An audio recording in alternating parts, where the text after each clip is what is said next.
My love of the TV series Smallville is well documented, and there's one Smallville podcast that's always at the top of my queue. Always Hold On to Smallville, hosted by our pal, Zach Moore. Zach and his guests bring great insight, passion, and humor to each and every episode, and the podcast will continue with more great Smallville and Superman talk even after their series coverage concludes. Listen wherever you get podcasts, and keep an eye out for the other shows under the Always Hold On to banner, including Arrow, Star Wars, and more. Aw Yeah Comics celebrates everything that is wonderful about comics, toys, artwork, and the joy they bring to people. Visit them in person at one of their 3 locations, Harrison, New York, Muncie, Indiana, or Skokie, Illinois, home to our pal, Sweet Sweet Bernie. If you have children and have been looking for a family-friendly store, look no further. Join Aw Yeah for exciting events, including creator signings, how-tos, and more. Visit awyeahcomics.com and follow them on social media. Their name says exactly how they feel about it. Say it with me now. Aw yeah. In late 1999, writers Jeph Loeb and Joe Kelly took on Superman. Over the next 2 years, they would upgrade his city, test his heart, warp his reality, elect his greatest enemy, and bring intergalactic war to his doorstep. It's the final chapter in the Triangle era, one of my most cherished runs, and the subject of a 7-part Digging for Kryptonite epic. It's the Loeb-Kelly era. Welcome to Digging for Kryptonite, a Superman fan journey. I'm your host, Anthony Desiato. Joining me to discuss the second chapter in the Jeph Loeb, Joe Kelly era of the super titles, including the storyline Critical Condition, is one of the members of the Comic Binge first-time guest, Javi Trujillo. Welcome to the show. Yeah, thank you for having me, Anthony. I've been listening for the last couple of years now, and it's one of my favorite Superman podcasts, so it's a real honor to be on the show today. Oh, I really appreciate that. You come highly recommended by our mutual friend, Chris Clow, who's been on the show a number of times before and actually will be back in a couple of weeks as part of this event. He's like, you got to get Javi on, and I'm so glad that this worked out. I'm happy to have you here to talk about these issues. Yeah, Chris is a great friend and an even better person, so. Right on.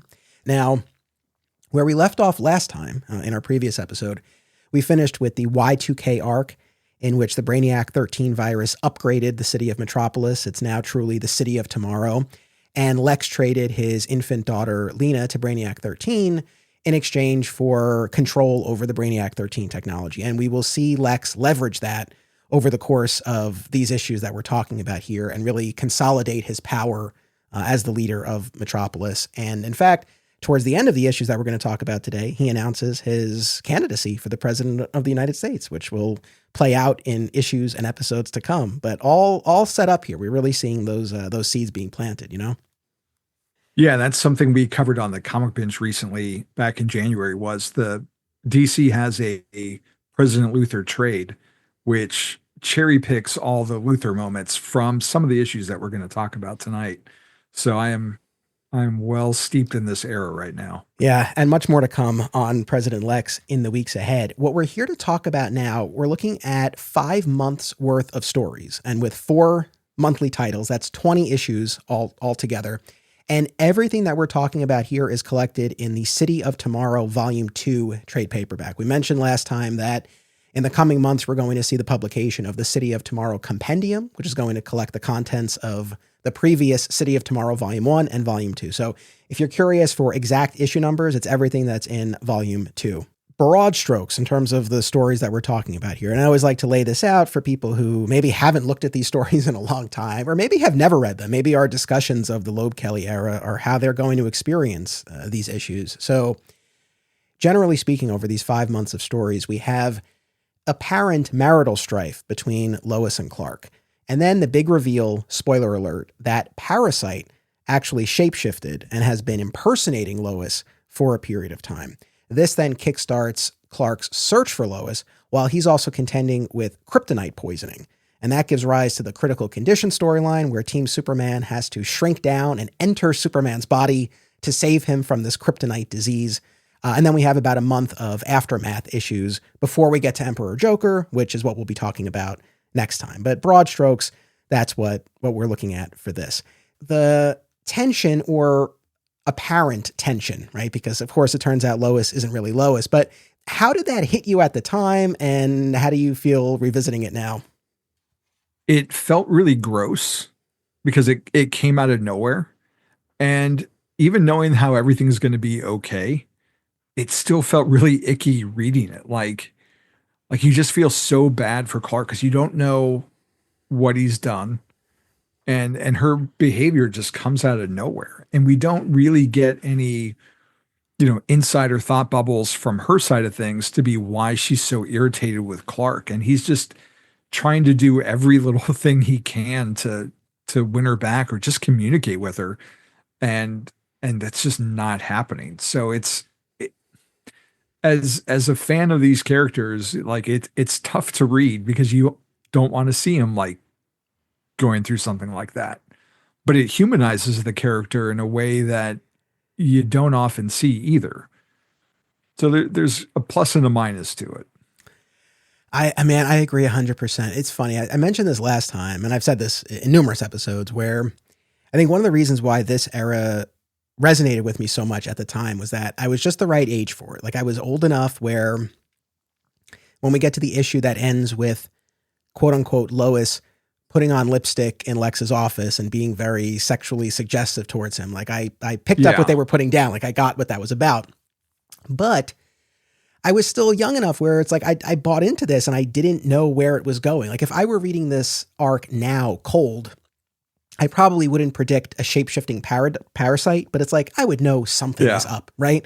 But at the time, I mean, I really bought into this, and I was really reflecting back. It's like I don't remember having a thought of like, oh, it's not really her, or she's being mind controlled or something like. Like I really bought into this. So at 12 or 13, when I was reading these for the first time, it's like it just worked. And so when I talk about being the right age, I think this is a perfect encapsulation of that.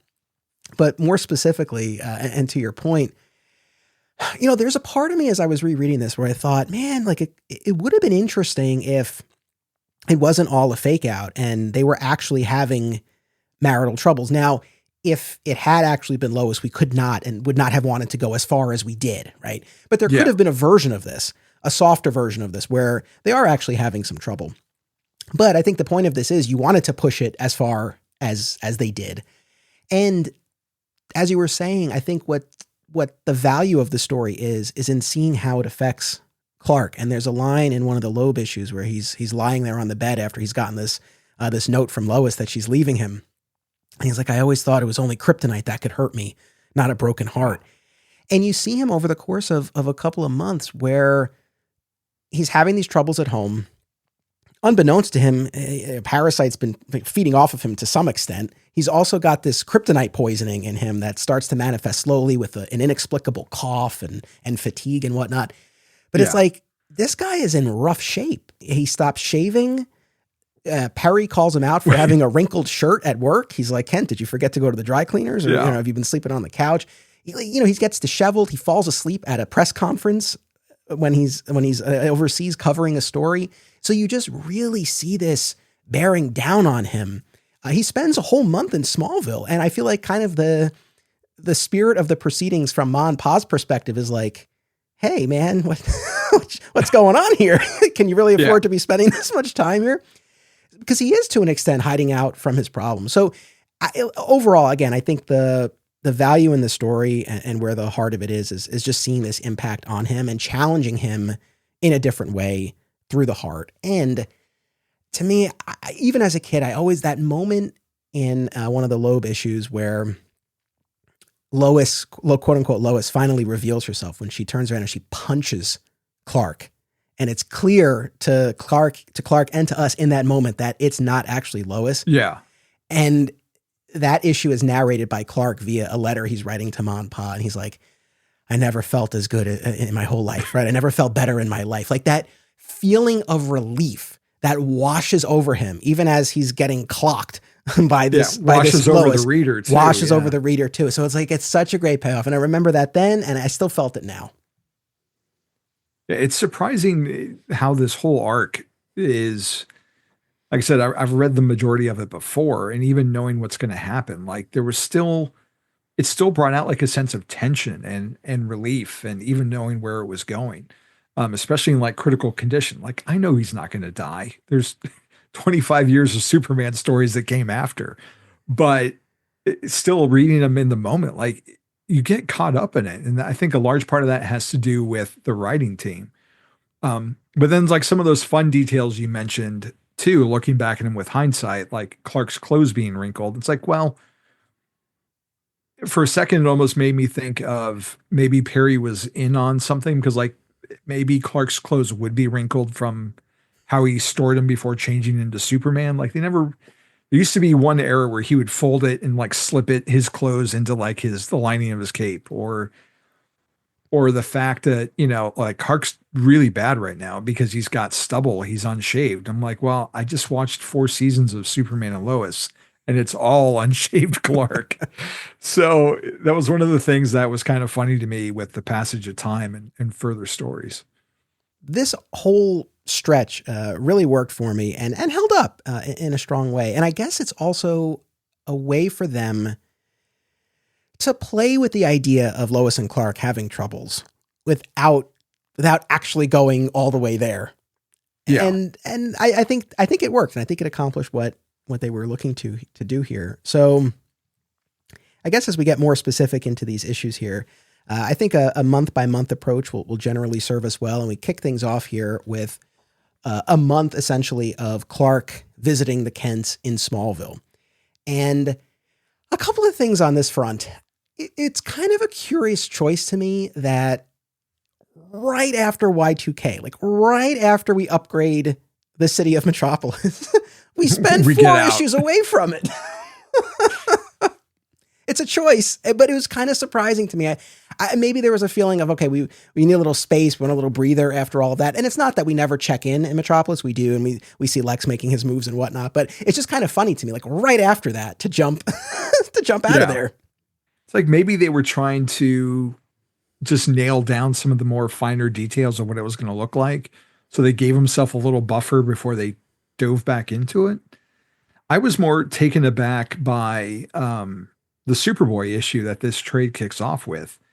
Just how, I mean, Clark he's a little sensitive because of the whole Y2K thing and having to, look like he was getting along with Lex in the press, but just like he wanted that privacy and he found it interrupted by Superboy, and he's a little cold towards him, which, that kind of plays into where the story's going with him and Lois, but just the fact that he knows the kid from the Death in Return and they've, had somewhat of a relationship. But just that he felt so put out by having him there, like just speaks to his state. And he comes around at the end, but I thought it was interesting that they were both kind of looking for something and, found it back home.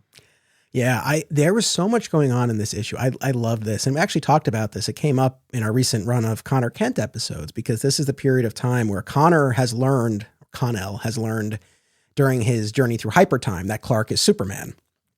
And there was an issue of Superboy where he approached Superman and was kind of hinting around at it. And now we have this issue where he's on the farm and he's talking to Clark and kind of hinting around at it.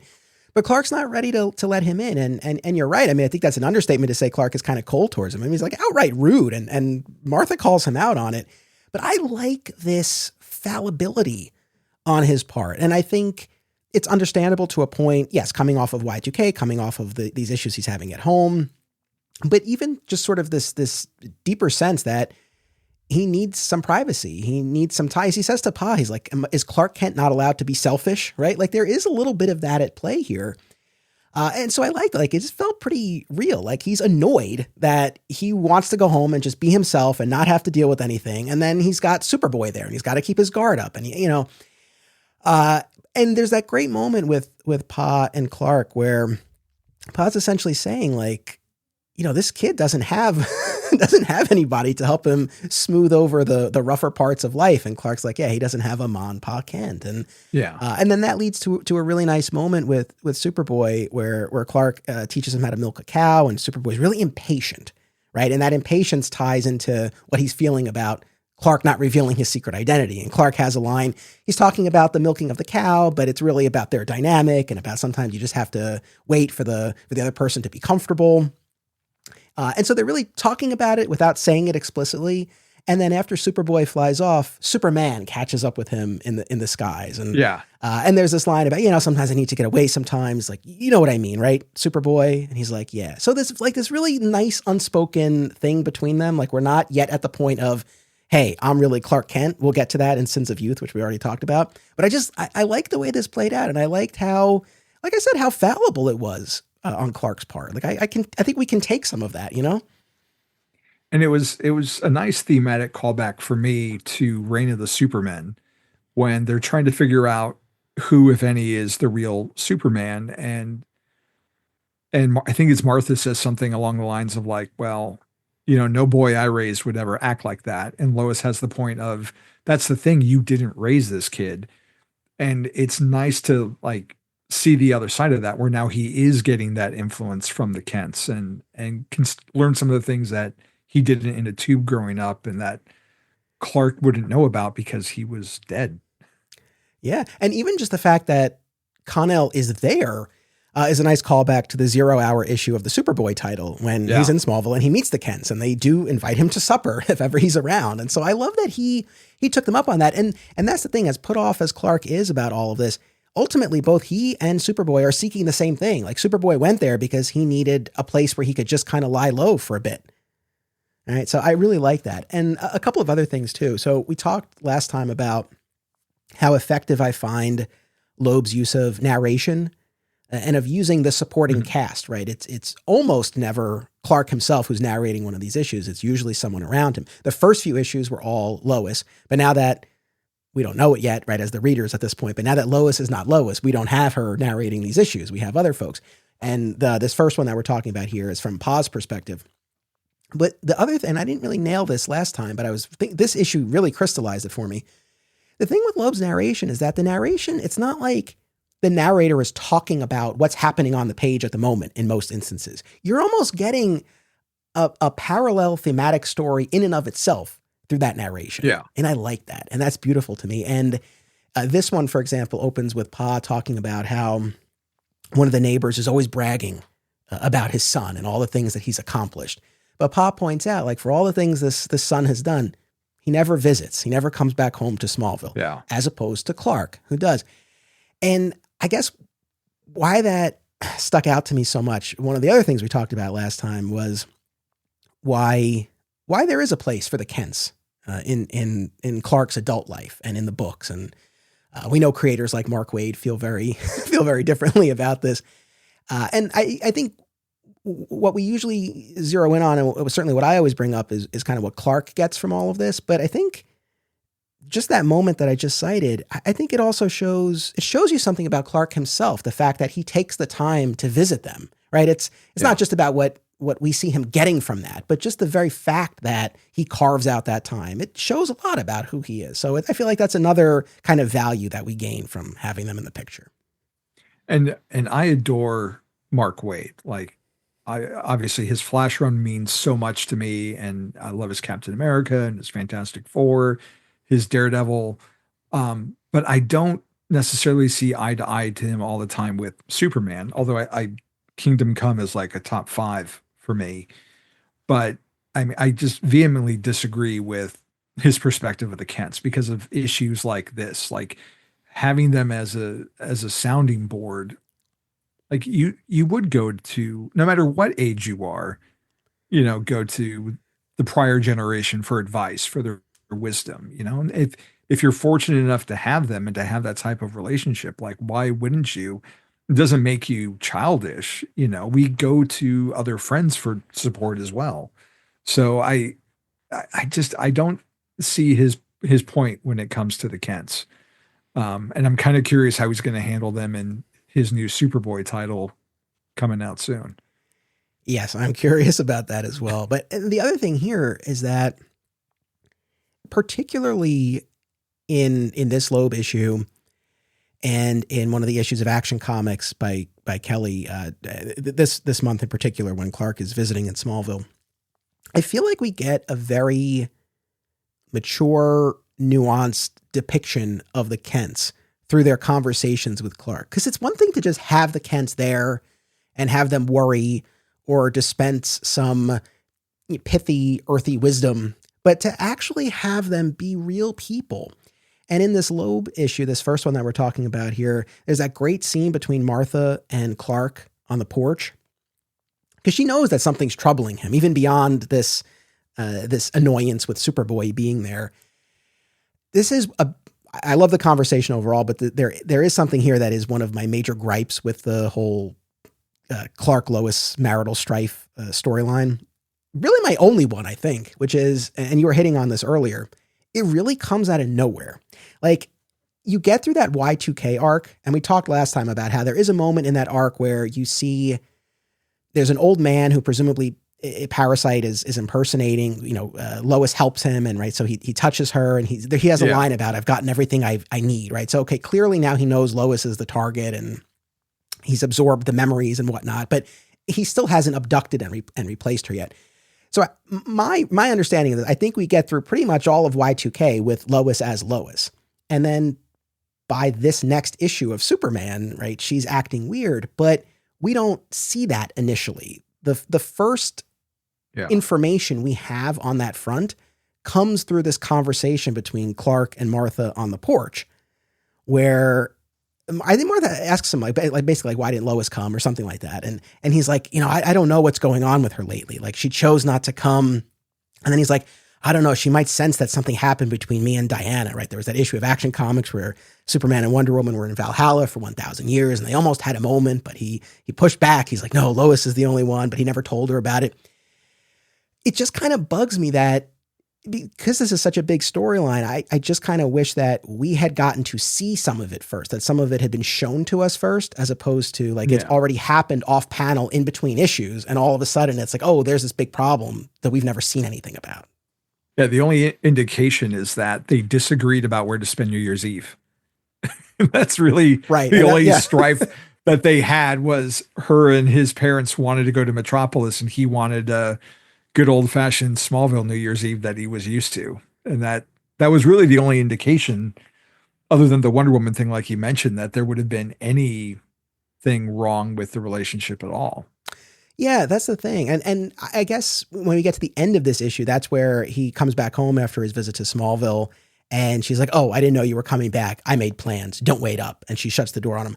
I don't know. Maybe that could have come or should have come at the beginning of this issue. And then he goes to Smallville. Like, I don't know. It just kind of bugs me that we didn't see anything, because especially on rereading, I felt like, am I missing something? Like, was there some other issue here in between? Because it just kind of felt like that. But all that to say, I love that exchange between Clark and Martha. And when he says like, she might sense that something happened between me and Diana. And Martha says like, well, did it?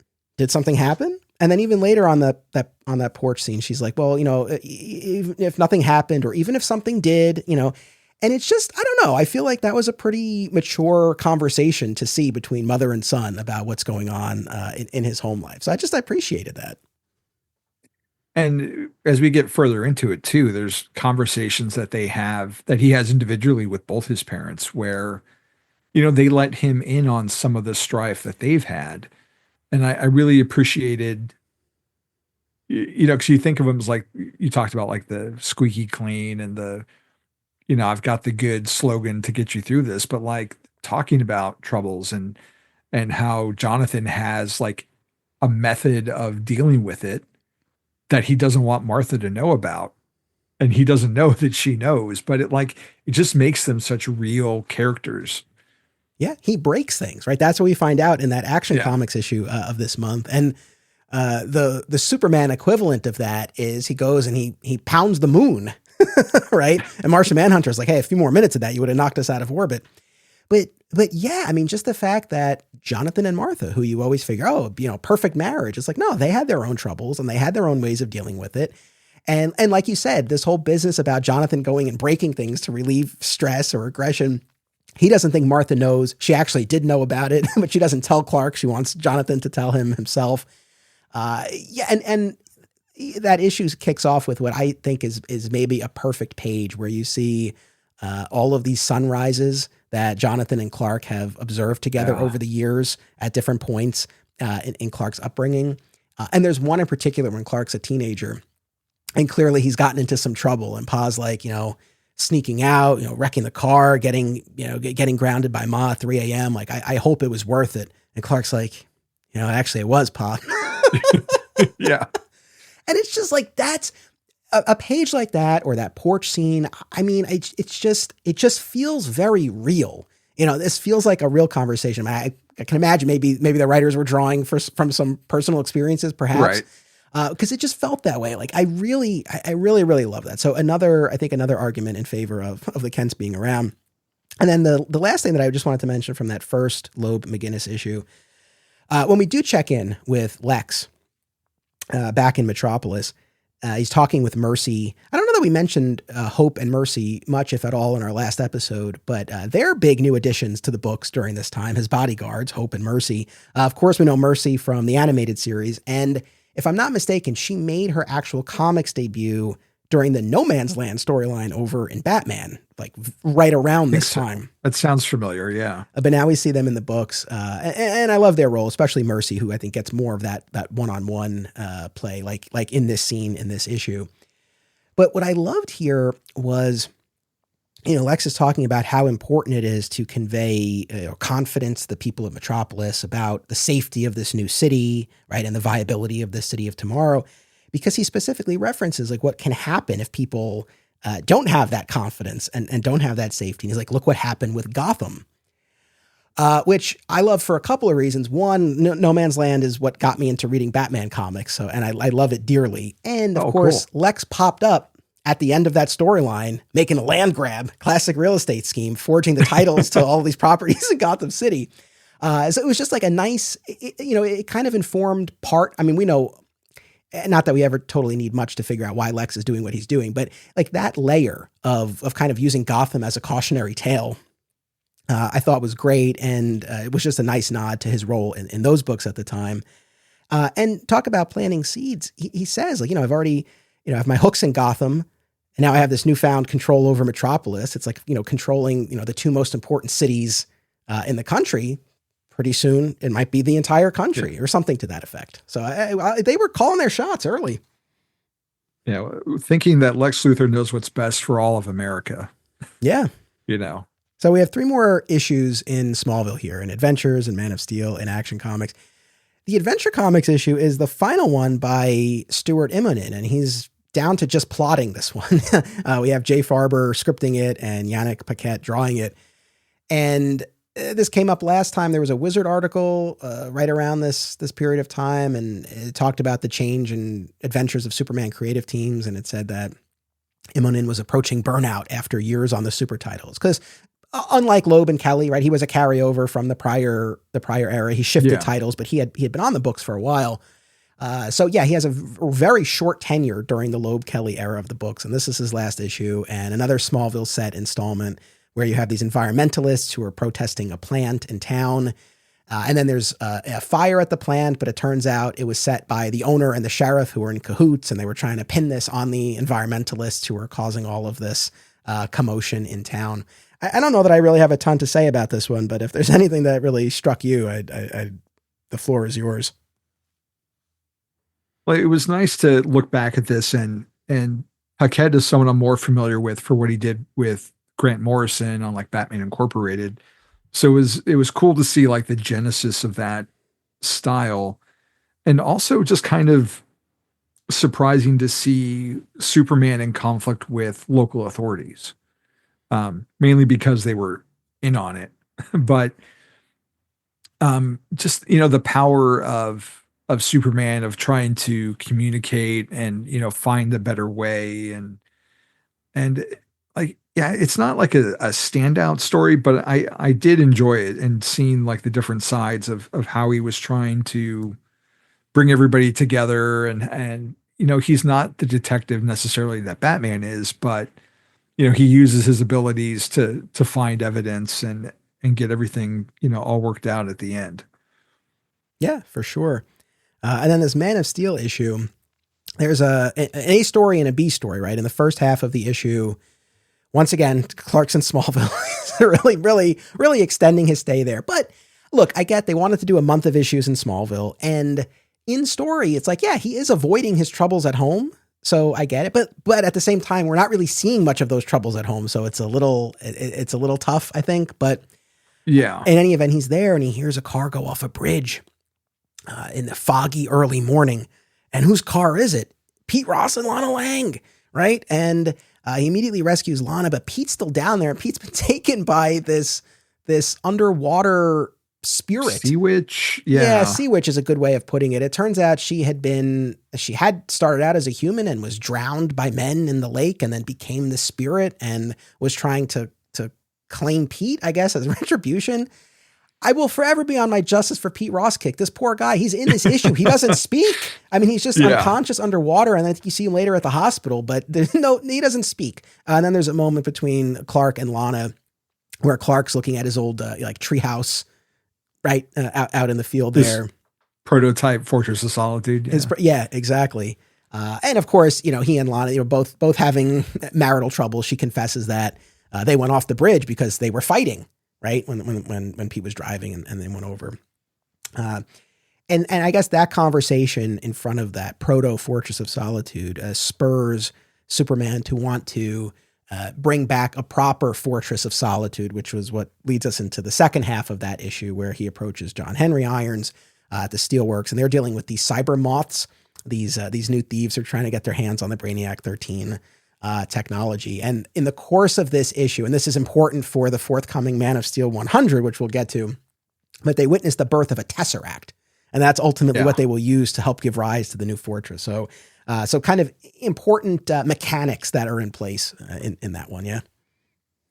It was a really oddly pieced together issue for me. Yes. Especially when you had like the part 1 and then it says part 2, and it just didn't feel like a cohesive story. And I still finished it wondering what the Sea Witch was. Was she just confused about Pete, or did he do something in Washington that made him evil? Like, why was she thinking that? Because this was before he becomes vice president. So I'm like, is it supposed to be like hinting at something he's going to do, but I couldn't remember anything? Oh, that's interesting. Yeah. I was wondering that too, because it seems like she targeted him because he's a man, right? And she was killed by men, but she doesn't go after Superman. And I think she even says like, you can leave, I claim him, or something to that effect. Yeah. But I don't know. Maybe the idea is like mortal men, right? And Superman is not. I mean, I don't know. We're not really given much here to extrapolate from. But yeah, the structure of it was kind of curious. I know Doug Mahnke only did the second half, the Steel story. So, maybe that was why, but yeah, kind of an oddly structured one, but like I said, kind of important groundwork for the following issue. And then we have that issue of Action Comics. I think we've already hit on probably the most salient points, the conversation between Clark and Jonathan and the pounding of the moon and his attempt to get through to Lois in that issue. Because, Pa tells him focus on the little things. And so he takes her to the U.S. Constitution, the aircraft that he had saved her from when he made his public debut. And he takes her in there. And there's a gift he's given her. It's her old tape recorder.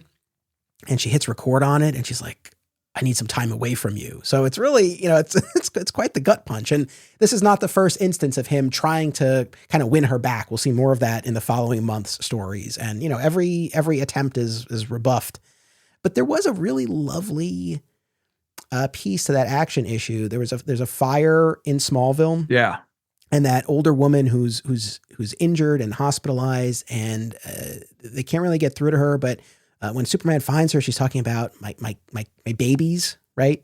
And he doesn't find anyone there. And then Lana explains like, oh no, there's this tradition in Smallville where when you have a baby, you bring this woman the first empty jar of baby food. Right. And what does she put? She makes a special label, or she does something with them, or she does something with it. I can't remember what it is. But that's the whole deal. It's become this longstanding tradition. And so Superman goes back and he uses his enhanced senses and his heat vision, and he reconstitutes these jars. And then a bunch of the townspeople go to her hospital room and they light candles and they're standing there with the jars, and she wakes up and is really just reinvigorated by this. So it was very heartwarming. I really like that. Yeah. Yeah, no, it's a cool page with all the kids holding their candles and but then you have like that sweet moment, and then we switch back to Clark and Lois, and this is where I was not confused necessarily, because at this point rereading, I know it's the parasite, but the fact that he's trying to reach out to her with this gesture, and that she actually cries and then says, "I need to be away from you for a while." I was like, wait a second. Like, where is the emotion coming from? Like, is Parasite faking crying, or is there some that residual part of Lois that's in him is breaking out just for like this one moment? And oh man, it's like a gut. It's the second gut punch that you get after, her "Don't Wait Up." Now you see like how it's hurting her, but like you don't have that context of like, why wouldn't she just talk to him? And like, we know why now, but oh, it's rough. Yeah. Well, and the whole "Don't Wait Up," because then I think it's in this action issue when Clark is talking to Martha. I think it's that conversation where he's like, she said, "Don't wait up." She didn't come back till the next morning. I mean, like that's, it's like in the context of a marriage, it's like, that's severe. I mean, that's a major problem. I think to the credit of this story, like even rereading this, knowing it's not Lois, knowing it's the parasite, I still read these issues hoping that Clark is going to get through to her. Right. And it's like, I know that's not going to happen, but I think it's a testament to these stories where it's like, you're still kind of hoping.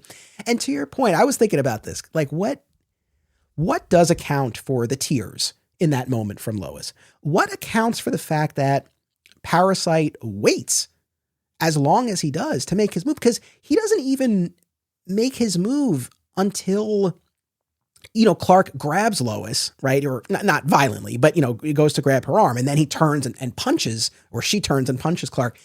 It's like, presumably he had plenty of opportunities to make his move and kill Superman over, it's 2 months of real time of the books.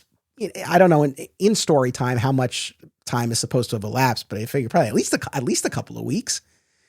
So I think there's got to be something to what you said about, I don't know, because he's absorbing Lois's memories and emotions, that maybe that is seeping in, and maybe that is manifesting in those tears. And maybe that's manifesting in not going for the killing blow as soon as possible. Right. I mean, I don't know, but I think there could be something to that. And I was also wondering if it's all just part of him.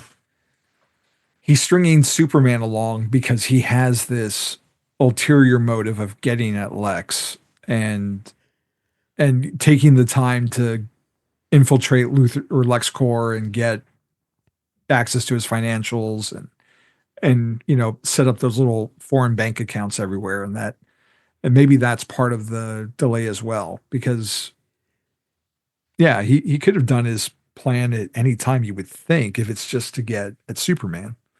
Yeah. So I think there's, they don't really spell out a lot of this, even as we get into these subsequent issues here when it's revealed to be Parasite. So I mean, I don't know exactly where the line is between Parasite wants to psychologically torture Superman versus there's some influence of the real Lois that's kind of clouding him to some degree, versus he needs to keep this going so that he can achieve what he wants to financially through Lex. I don't know. I mean, it's probably a little bit of everything, but I kind of like that. It is interesting. And talk about access to the Luthor side of things. Boy, Parasite gets a lot of access. Yes, it does. Which leads us to our next month of issues here. And over this quartet of stories, you really see now, you get to see more of that strife between the two of them. And the Superman issue that starts off that month, that's the one that I mentioned before, where Perry is narrating. And I love this. Like, you get some great insight into what Perry thinks about Clark. It's like, I always liked Kent. And he's, from Perry's perspective, like, he's picking up on this, right? There's the line about the wrinkled shirt and all that. And even Perry has clocked some trouble from Lois, because in one of the previous issues, Lois asked for time off, which was very out of character for her. They just got the planet back up and running. Perry really is fixated on the fact that he made Clark the foreign correspondent. He keeps bringing it up. He's like, it's hell on a marriage. Like, is it because I made you foreign correspondent? Poor guy. This is a minor kind of side note, but how do you feel about Clark being the foreign correspondent? Do you feel like these stories, I don't know, got enough mileage, so to speak, out of that? Because I feel like it was something that it was his job, and you see him other places from time to time. I don't know how much it really added. I think it was more to let Superman be Superman, I feel like. It's like the whole reason like he goes into the newspaper business is so he can be where he's needed. Like, he can cover the stories and actually be there. So it makes sense that he would know about them.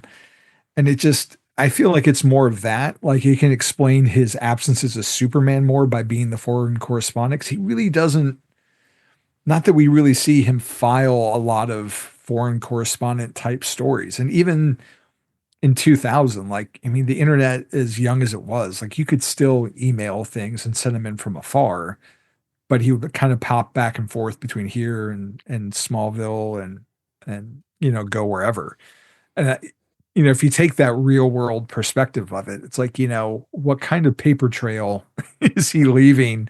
Like, is the Daily Planet paying for airline vouchers that he's never really using um, but yeah, Perry harps on that foreign correspondent thing a lot. And what I liked about this issue too, it goes back to like what happened with Jonathan and Martha, how they were talking, how they've had their rough patches. Like I would have liked to have seen, like Perry's there for Clark, but I would have liked to have seen a little more continuity and like him talking about like the troubles like he and Alice have had. Because, if you've read any of that, post Man of Steel stuff, like they go through the ringer with their son Jerry and how Alice had an affair with Lex, which would, be an interesting parallel with, Parasite Lois and Lex. But, and Perry opens that door of like, do you think she's seen anybody? And it's just, one more knife and Clark's like face is just, not amused whatsoever. And it speaks to like Perry's newspaper attitudes too. He's like, okay, well, are you seeing anybody else? Like he says he's asking the hard questions because that's what he does. Yeah, that's such a great moment where he's like, are you seeing anyone else? He's like, no. And he's like, have you given her any reason to think you are? And there's that beat of silence. Yeah. And then he's like, no. And Perry's narration, he's like, not the strongest denial I've ever heard. So it's just, I don't know, like, it's interesting with this because we had that whole Valhalla issue with Wonder Woman. So it's like we as the readers know what Superman his fidelity. Yeah. Yeah. Well, we know the line he almost crossed and the fact that he didn't. But it's hard. I mean, I don't know. It's like, and yes, we know it's not actually Lois, but pretending that it is, and as far as he knows it is, it's like, I don't know. We don't really get any sense of what she would be picking up on or what she could have picked. I feel like that maybe could have been seeded a little bit more before, just to give a little bit more oomph to this for us as the readers to be like, oh yeah, like I think she actually knows about that and she's upset or something, but that's fine. I won't keep harping on that. But yeah, that moment with them is terrific. To your point though about Perry confiding more, they basically did that with Perry and Lois in that Valhalla issue, where Lois went to talk to him, and he talked about Alice being with Lex and all of that. So that's probably why they didn't want to repeat that. But I don't disagree with you. It's like it would have been. I would never say no to more of a heart to heart between Clark and Perry, but that's probably why they didn't. So going back to like what we think is going on in Parasite's head. I mean, this is a good question. I really don't have an answer here. I welcome any take. So like Parasite attacks as Parasite in this issue, right? Because so Lana is visiting. Parasite attacks. Diana shows up and helps Superman nab him. I think maybe she came because Jean had mentioned about Superman pounding the moon and his cough, and she wanted to check up on him. I think that might have been the reason that she gave. I forget offhand, but she shows up, right? And then this leads to yet more tension because Lois shows up and she sees Lana and Diana. She's like, you got any other girlfriends showing up today? It's not. I felt so bad for Clark in that moment. It's like this poor guy. But why do you think Parasite? Like, what do you think the deal was with Parasite in that issue? What was the motivation there? Yeah, I'm still trying to figure it out too, because he uses Jimmy as a trap to get Superman out, but like, where Superman is because you're living with him and you're leaving him in the apartment by himself all the time. So it's Yeah, the only thing you can chalk it up to is he's just like toying with him and driving the knife in a little bit further, setting it up because he knows that Lana's there and he can maybe force more drama out of the whole thing, especially once Wonder Woman arrives, and then he can show up as Lois and complain even more about it. But it's one of those really far-fetched, he really lucked into the situation kind of deals. Okay, here's my theory. I love Jeph Loeb and I love his writing. When we talk about Jeph Loeb, the mystery writer, you know, you know. And I think maybe we see Parasite in this issue for the same reason you see Riddler in that one issue of Hush. Yeah. So that when you get to the payoff, it's like, oh no, because he was in it earlier, right? I feel like that's probably what was going on. I mean, I don't know, maybe there's a deeper meaning to what Parasite was up to in this issue, but I feel like it was probably to set it up so that when you get that reveal in the next month, it's like, oh yeah. And because what he says in this issue when he's fighting Superman, he talks about how ever since he came in contact with strange visitor, his powers have changed. He's been able to retain what he drains longer, right? So that changed nature of his powers, like that's something that Superman puts together in the next issue. So yeah, they're laying the groundwork for it. Yeah. So I think it's some plot mechanics. I think that's why he's here from his perspective. I don't know. Yeah. Maybe you're right. Maybe he knew Lana was there, had some sense that Wonder Woman might show up or just got lucky, but figured either way, this was a way to just kind of create an even more difficult situation. We could go with that. That's the no prize answer. Yeah. But then this is the issue, man. I remember as a kid, I was so struck by this, that late night visit by Lois to Lex's office. Now, I was saying to myself, like, oh, what was my 13-year-old self thinking? Like, why didn't I think something was up? Because I had very recently, right, just a few years prior, lived through the frog eating clone storyline from Lois and Clark. It's very Wanda Detroit.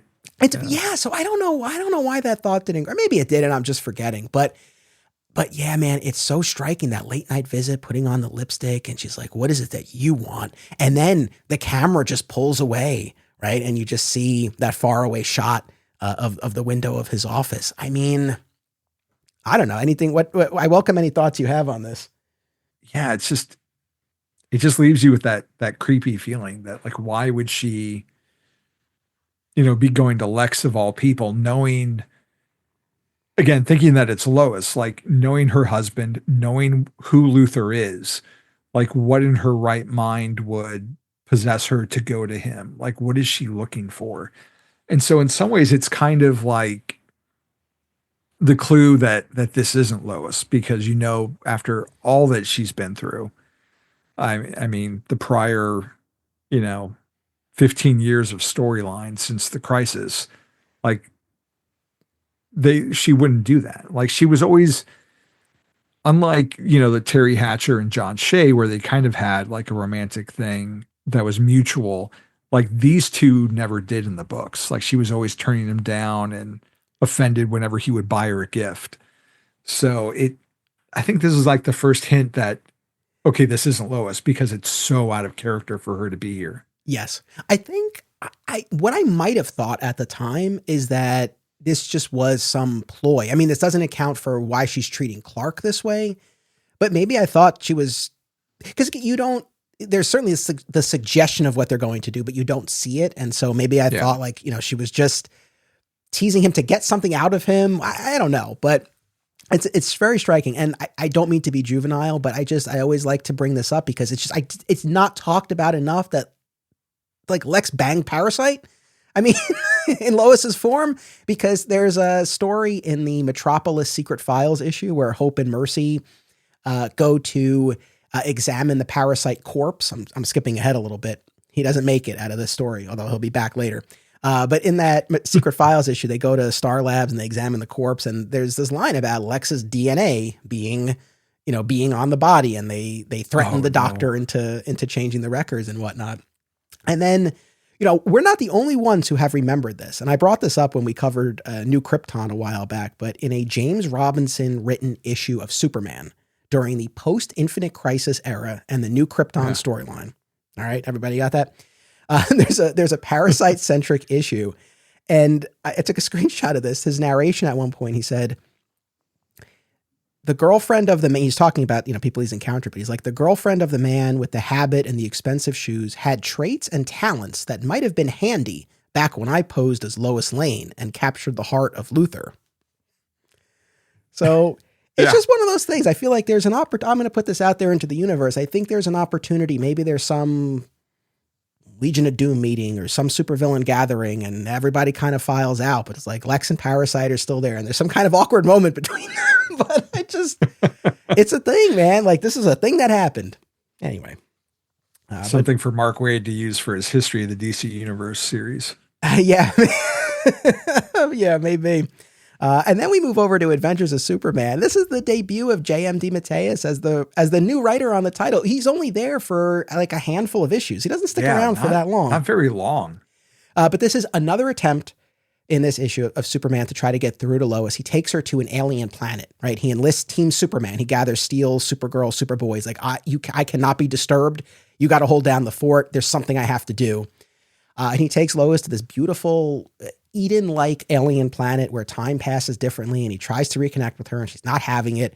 And they're attacked seemingly by this alien monster, but then it turns out it's one of the young of the planet, and there's this process or maturation process that they go through, right? And that's kind of what led to that perceived attack. Yeah, it's I don't know, it's one of those issues where I'm kind of conflicted with, like, I really love the storytelling, but like the art doesn't necessarily hit as strong for me as some of the other artists.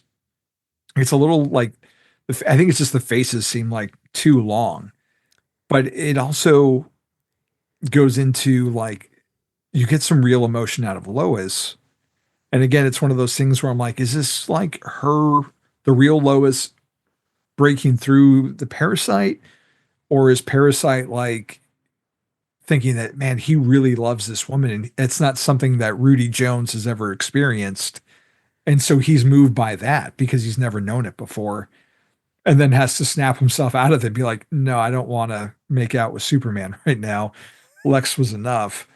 So it's one of those things that it kind of muddles the mystery a little bit of what's really going on. Just depends on how you look at it. Yeah, I'm with you. I'm with you on that. And also, it's funny. I mentioned that frog eating clone arc from Lois and Clark. They went out of their way in those episodes to make it clear that they did not consummate the marriage, right? Yeah. And of course, that's one of the things that for Clark and the audience, you're like, well, what's, because it's their wedding night. It's like, what's going on here? But similarly here, it's like, it doesn't seem like there's ever like any physical contact between Clark and Parasite as Lois. So it's probably a very deliberate choice, but also obviously feeds into this tension between them. But to your point, and I don't want to beat up on any of the titles or creators in here, but as I was going through all of these, right, like I really found myself really looking forward to and enjoying the Superman and the action issues. And I felt like those really were brisk, enjoyable reads. And I found a little bit more to sink my teeth into. Whereas the middle titles, with some exceptions, some of the Man of Steel issues I found quite strong. There's one with Aquaman with the hurricane that I thought was really interesting. That was a really strong one, I thought. But for the most part, it was kind of like the beginning and the end of each month. I thought were particularly strong. And then in the middle, I felt like a little bit of a slog. But look, there's a reason this is called the Loeb Kelly era, right? So I think there's a little bit of that at play. But yeah, that's DeMatteis' first issue. Then we get Man of Steel 100 anniversary issue. I did very much like in the credits that they thanked Louise Simonson and John Bogdanov. It was a very, very nice, classy touch. And I was happy to see that. Oversized issue, and this is where we get the brand new Fortress. Now, I'm going to see if my memory and my understanding of the scientific mechanics of this are on point.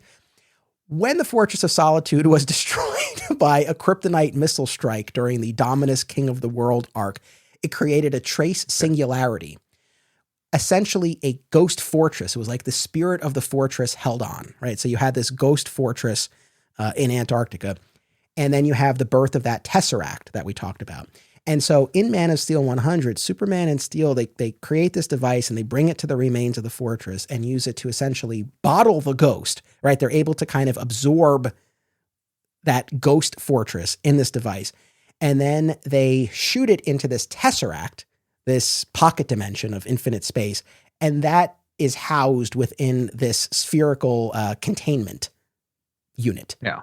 And so that's our new fortress. So it's the spirit of the fortress within the tesseract, within the containment unit. How'd I do?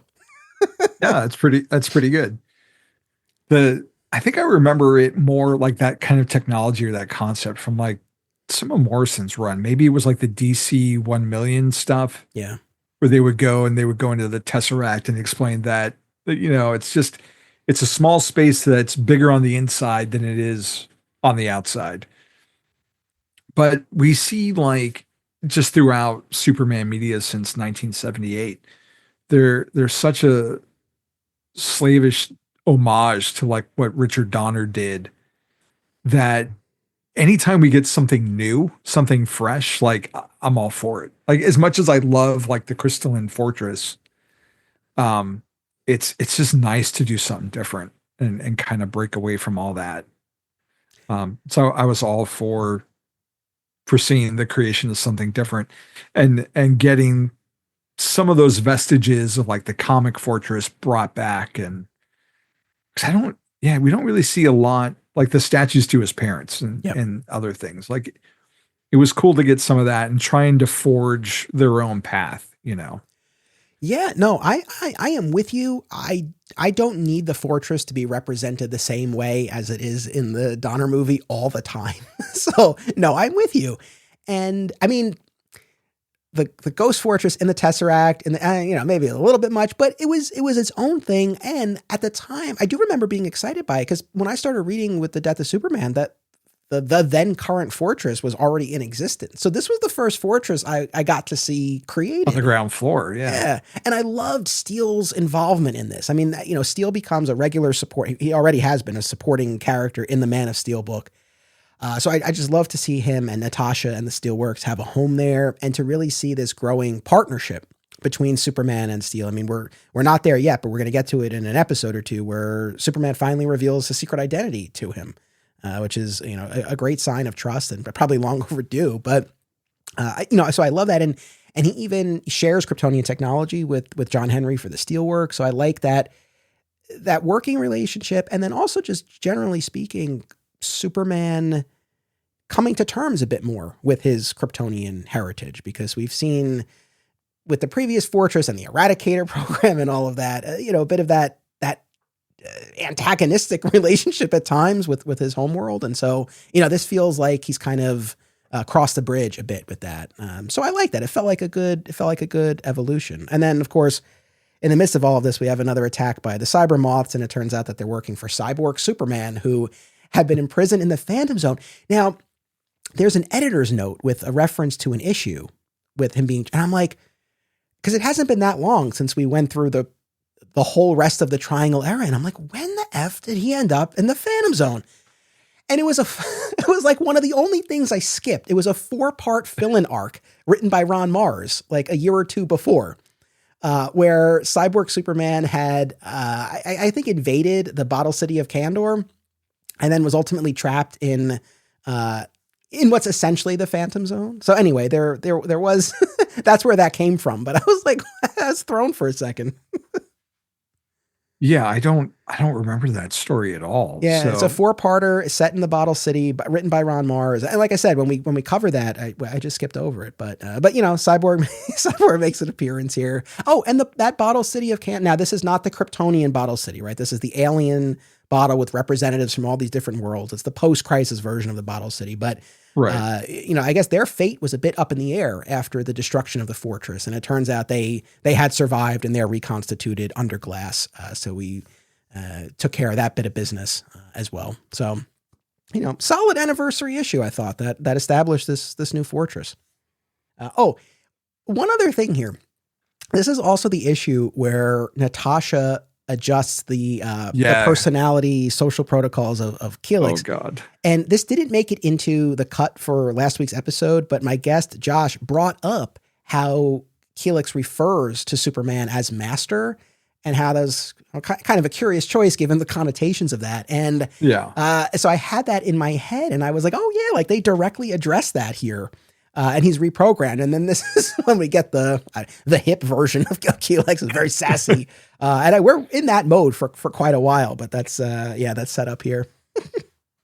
Yeah. And touching on what you talked about earlier, the tribute to Simonson and Bogdanov, like I remember when they were announcing these new teams, and they said that Man of Steel was going to be the science book and leaning more into the Kryptonian mythology. And I remember thinking, yeah, that's the one I'm going to skip, because I'm just not interested in that aspect of the character. And there's so many comics and only so much money that I have at the time. And I got to pick and choose. Right. And reading it now, it's like, there's a nice parallel that I didn't pick up on before, that John Henry, that Man of Steel was his book during Reign of the Supermen. So this is kind of like a coming home for him, and having that dynamic of him and Superman and Natalie together.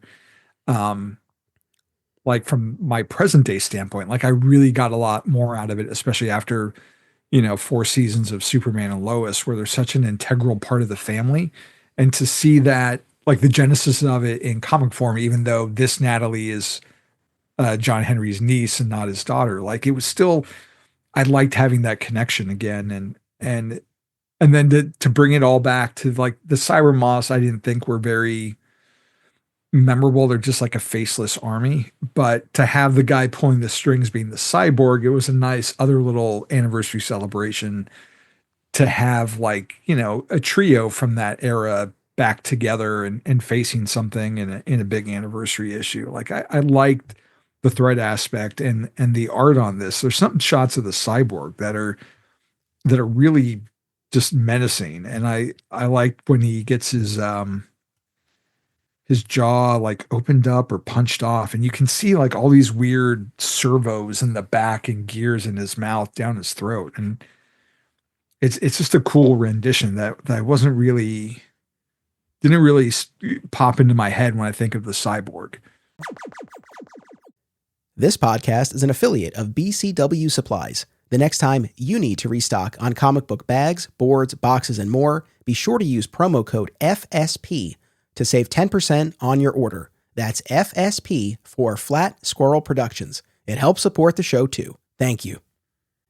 Fat Moose Comics, established in 1982, is New Jersey's best and oldest comic book store. Led by current owner Sean Hendricks, Moose has that rare, old-school comic shop feel and camaraderie, yet also remains a welcoming space for new fans.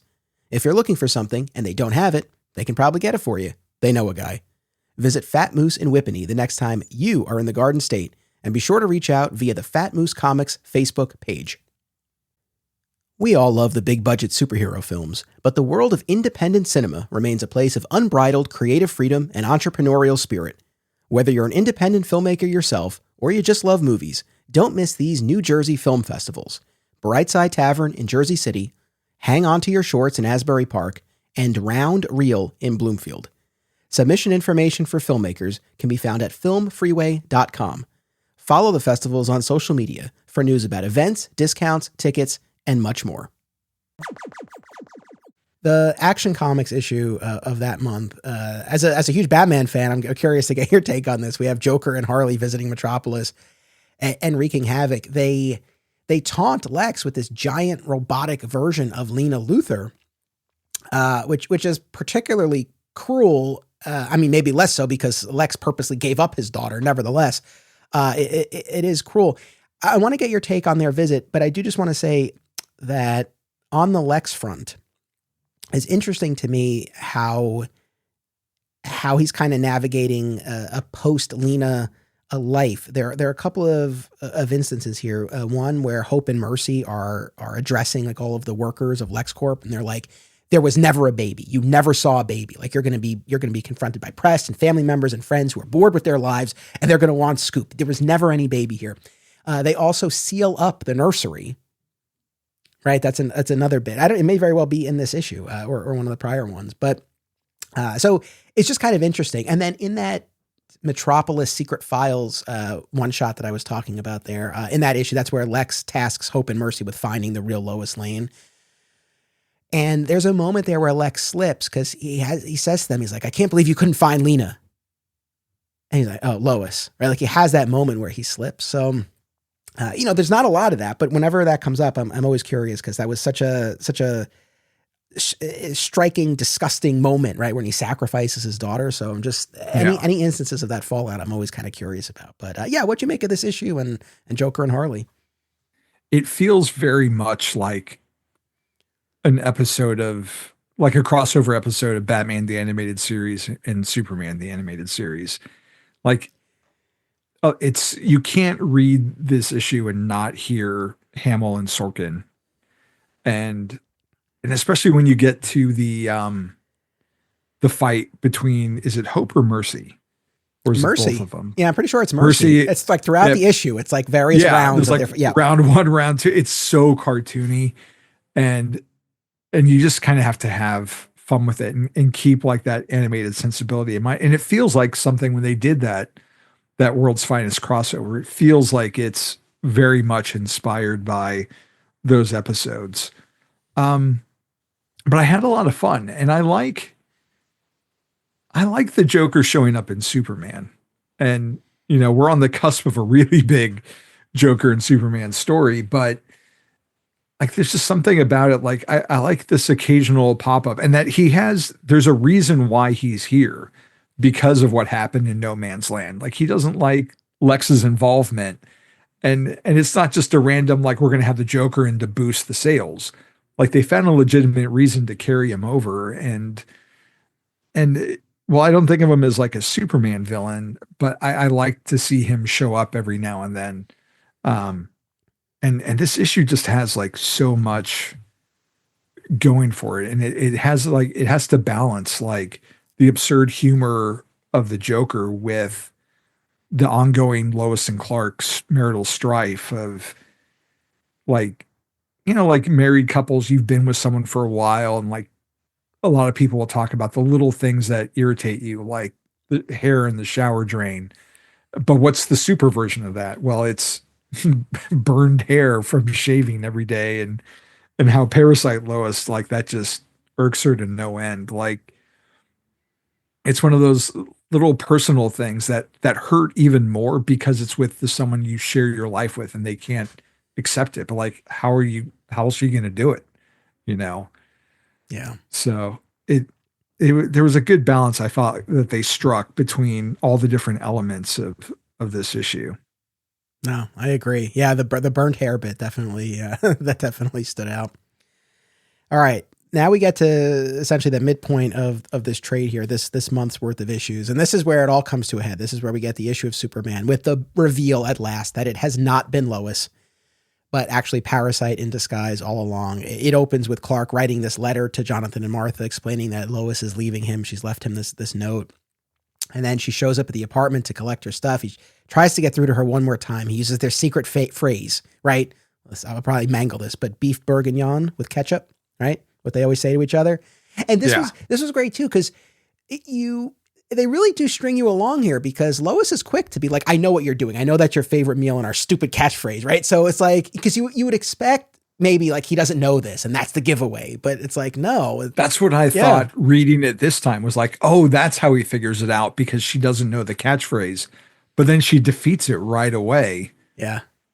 And, yeah. But then we get that punch and that line from him, I never felt better in my life. And like we said, it's just this wave of relief, and they battle, and through the battle and the aftermath there, when Parasite lies dying, I guess we get really the only information we're going to get about this, where the nature of his powers had changed.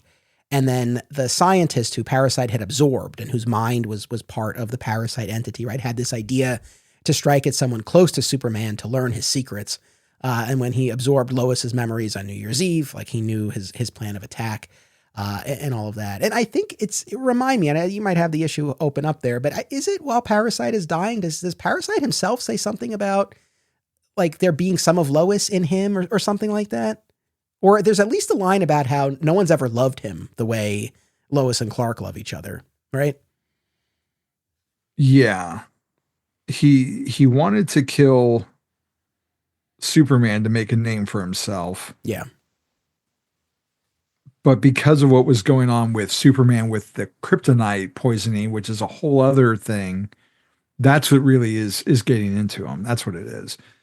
Yeah, I think that's ultimately what kills him, right? Like what's been killing Superman, because he's draining. I mean, presumably he's draining Superman's energy at very low levels that it wouldn't really register, but that draining is making Parasite vulnerable to the same disease that's striking Superman, is my understanding, and that's why he dies.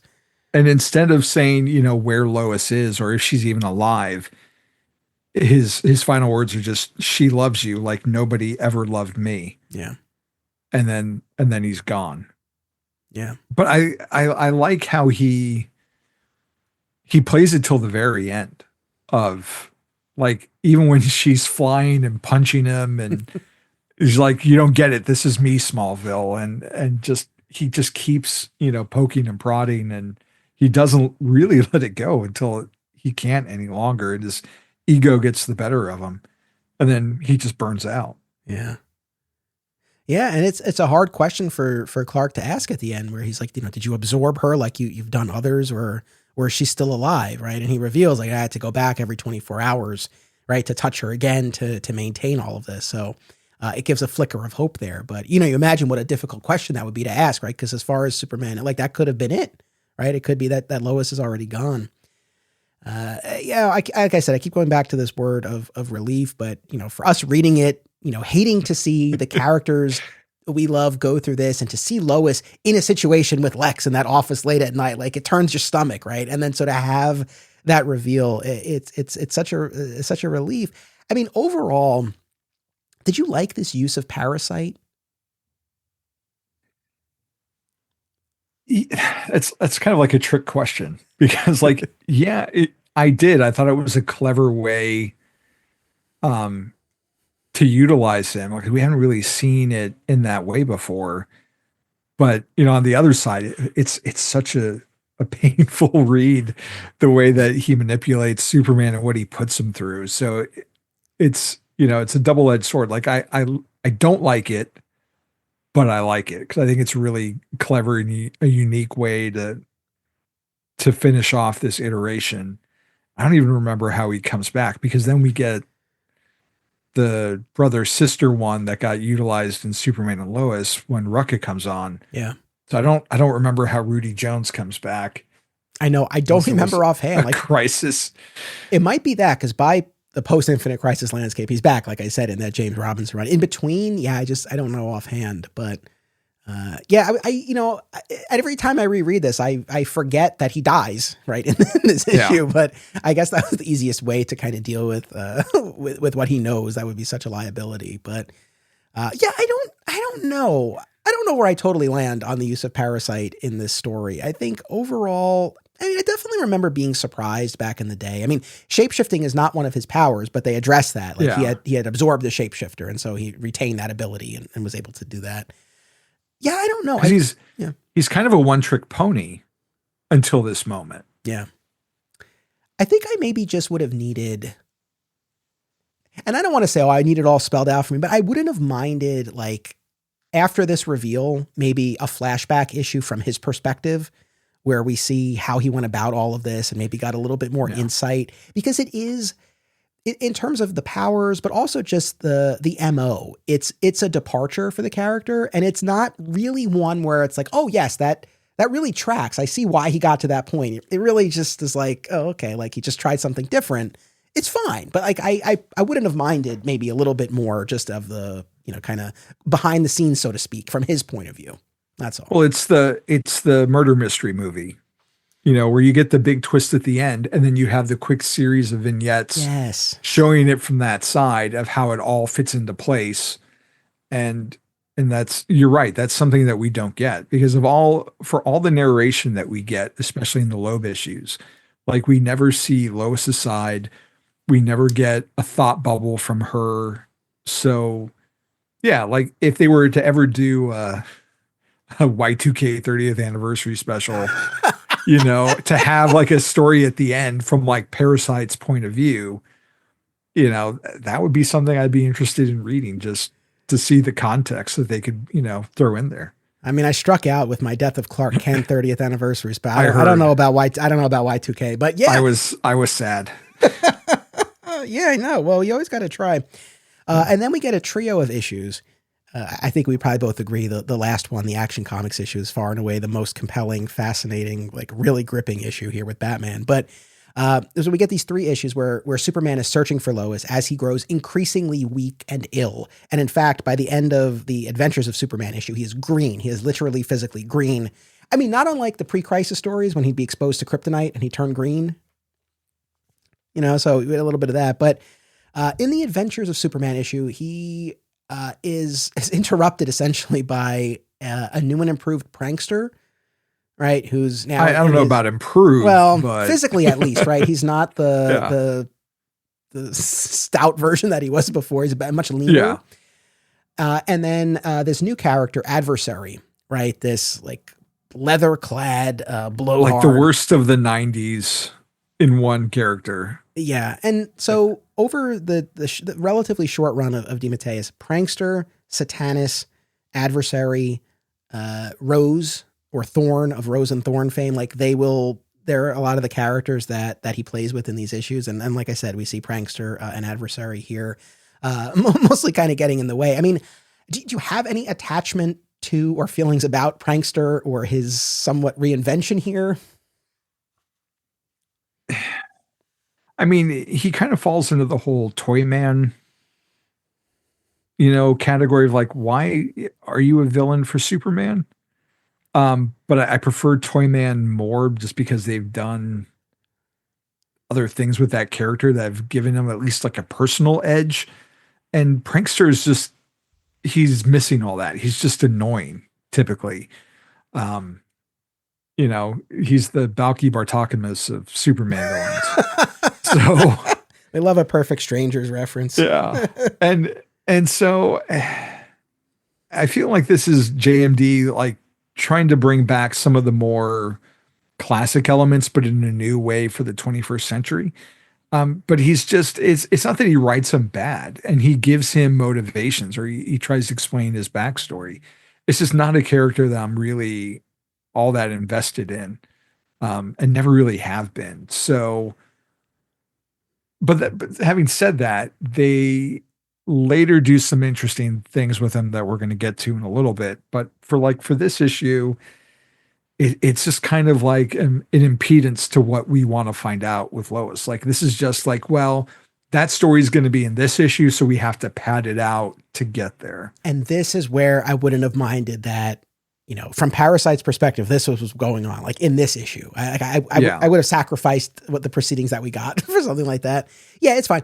The McCone art is good. Yeah. No, I'm glad. I forgot. We talked last week about, I wish he stuck around. At least he got to do this issue as well. But I feel pretty similarly as you do about Prankster, where I feel like he covers a lot of the same ground as Toyman, and I'm good with Toyman. I don't really, it's hard to always see like what value Prankster brings. I'm open to, I don't know that I've ever encountered a Prankster story where I was like, oh yeah, like that was great. I really get it. But I'm open to it. So we'll see. Yeah. But we do get Superman trying to get answers from Lex. And this is an instance of the B-13 technology, working to Luthor's benefit because the glass, right, is able to adapt and repel Superman. So that was kind of interesting. The next issue, the Man of Steel issue, we see Superman get a sunlight charge up thanks to John Henry Irons and his magnifying lens. Both here and then when we get to the actual critical condition storyline, I'm banging my head against the wall. I'm like, why didn't you guys just try throwing him into the sun? It always works. But at least he gets a little bit of a charge up here, and he goes undercover in a disguise to try to infiltrate LexCorp. It's interesting because that's really his main investigative line of attack, right? Is Lex, right? Which ends up, Lex doesn't know where she is, but you get why if he doesn't know where to start, Lex would seem to be a likely suspect. Yeah, that to me made sense. Like he would go to him first, I think. It just was the wrong instinct this time. Like 95% of the time, he would have been bang on. This is like the one time. And it happens at the time when he's the most desperate and he's at his lowest because he's dying. So, and that all just kind of feeds into it. But like his disguise isn't that much of a disguise. It's just a hoodie, some sunglasses, and a fake mustache. And like he's still, Superman. He's still really tall. He doesn't even like hunch, even though he's sick. Yeah. So what mainly sticks out to me about this one is the circular structure, right? So we start at the end and then we see kind of what led to it and we circle back. But both at the beginning and the end, through his narration, he's apologizing to Lois. He's like, I failed, right? I let you down. You're alone, trapped somewhere, and I couldn't get to you in time. I'm dying.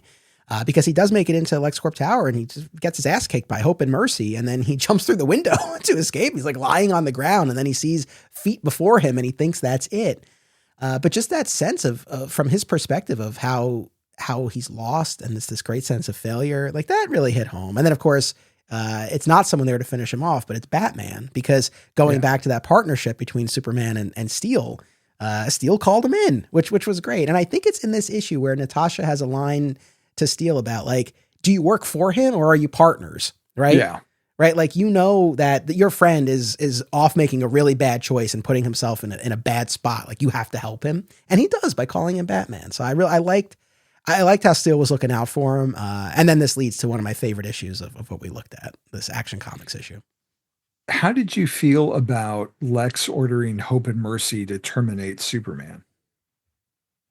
I mean, as opposed to like keeping him, studying him, or doing it himself, even. Oh, the fact that he would leave it to them and not be more of a participant, like, because he, from his perspective, like it wasn't any machinations on his behalf that made Lois disappear or made Superman sick.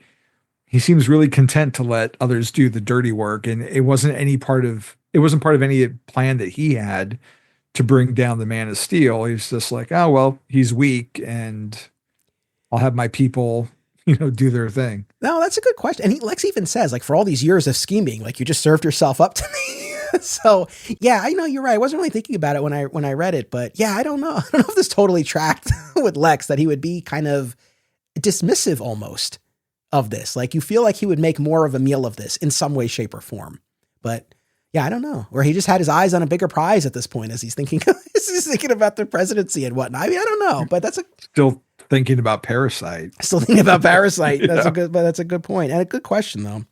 And then we get this action issue written by Joe Kelly, drawn by guest artist Carrie Nord, and this is where you have Batman leading Superman on this kidnapping investigation to find Lois, and we have Bruce's detective notes as kind of our narration throughout. And this is, I mean, Superman's as weak and as sickly as can be at this point, but he's like barely hanging on, and against Bruce's better judgment allows him to come along on this. And just to see the difference in the way they work. And I think really the central hook of this is that, Batman can't think of the victims and the people that he's encountering as people. Right. Yeah. It has to be more clinical, more detached, because otherwise he won't be able to to get through it. And this is really off-putting to Superman, and they discuss it, and Batman explains his position, and I found it very satisfying and really kind of enlightening to both of their characters. As a Batman fan in particular, I'd love to get your take on all of this. Oh, I 100% love this, and knowing people who do this line of work, and you have to have that disconnect, otherwise you can't get through it. It'll destroy you. And and you compare that with Superman, who's more empathic and looks for humanity in everyone. And like if you see like Superman Returns, where he's talking to Lois and like how he hears everyone cry out for a savior and how the weight that carries on him, but then you think of the domestic violence story where he has to close out these things. He can't be Superman all the time. He has to find his time to be Clark. And that's basically what Batman's doing, but just in a different way that, Superman doesn't see his point because that's not how he goes about that particular aspect of it. But for Batman, that's his defense mechanism to get through it. And then the fact that they keep fighting about it until he lets him know, like, at the end, when everything's done, then I can relieve myself and go through these feelings and emotions. Like, I can't do it and get the job done. And how they teach each other how they survive and come together to get to that resolution that they reach. Like, it shows why they are as different as they are, it shows why they are such a good team together, because they do feed off of each other and balance each other out. And it's one of the best issues in this collection, bar none. And how Batman's got to, like, push Lois away to being the victim, and the umbrage that Clark takes at it. Yeah, it's like, this is my wife. This is the woman I love. Like, stop calling her that. But he's like, but if I don't call her that, like, I can't do this. Yeah. He's got to be very clinical about it. And yeah, it's such a strong issue. Yeah, it's fantastic in the context of this trade and the search for Lois and all of that. But you could pull this out. I mean, if you're just looking for a great Batman Superman issue, this is it. And because you also see the lengths that they go through for each other, and especially from Batman to Superman, right? Like what he does for his friend, and it's a solid sort of procedural piece as well, where they track down. You're trying to find where Parasite would have stashed Lois, and so they find kind of a concentration of recent missing persons cases, and that leads them to a specific victim, and then ultimately to this cave area, and they find remains, and they find once again, it's one of those instances where I know Lois is alive. I know the outcome of the story, but it still gets you when they find that hand, with the wedding ring on the finger, and it's like, oh my God. And then once again, that feeling of relief when it's like, oh no, it's not her. She's blonde. And then just the physical, the impossible physical feat that they perform of moving that giant boulder, right, to reveal Lois, and how it really defies the laws of physics, as Batman says. But that power of love pushes him through, and Batman helps, and you get that reunion right before Superman collapses. It's so strong. Love it. And from hindsight, this is a Joe Kelly issue, but man, this feels like a precursor to Superman Batman by Jeph Loeb. 100%. Yep. I mean, and you've got the narration from Batman, and it feels like one of those issues. And flipping through it right now, it's just the heartbreak of, like, Batman almost seems like he's going to cry. A bruised body no bigger than my forearm cannot, he's got that pause, like, it cannot be a child. Like this is what he has to do to survive in Gotham every night. And that's, a luxury that Superman has, that he doesn't get himself down that far into that level. And to go from, like, you think Lois is dead, and then they find each other, and then at the end Superman dies. And as we said already, it's like, I know he gets through this, but man, it still hurts getting to the end of the story. You're like, oh my God. Yeah, it's interesting the way this was structured. I mean, his illness, critical condition aside, I mean, it is effective because you see what a rough spot, as we talked about, what rough shape he's in for a lot of these issues, both emotionally and physically. And so the two of them, I think, really go hand in hand. So I like this angle that they took here. And then, yes, this gives rise to the 4-part critical condition storyline. I mean, for all these issues that we're talking about, these are the only 4 issues that are in a explicitly designated arc or storyline, right? Critical condition. I enjoy these issues. They're not my favorite, but probably because Superman's incapacitated for virtually the entire thing. I enjoy what they do here, but yeah, I mean, it's really, we're not really following Superman. He's incapacitated in this operating theater at Star Labs. And I had forgotten this, or maybe I didn't know whatever. I can't even remember at this point, but on it might be the opening page or early on in the first part of this, in the Loeb written issue, which is narrated by Ray Palmer. Again, we always have a narrator carrying us through, and this issue is Ray Palmer, and he mentions one of the Star Labs doctors, Bridget Crosby. Yes, I was shocked to read that. I'm like, wait, when did she show up? Here. Yeah, apparently so. This was it was her first appearance in comics. Okay, but I don't know what appearances she went on to have. I don't know that it's many, if any. I don't know if you know, or audience, let us know. I mean, I didn't remember her being in this story. So yeah, I don't think she has. This might be it, but so clearly, I think this was a name that Jeph Loeb liked, because then when he's on the Smallville staff, the character played by Margot Kidder is Bridget Crosby. I mean, the characters are not similar, right, in any way other than name. Yeah.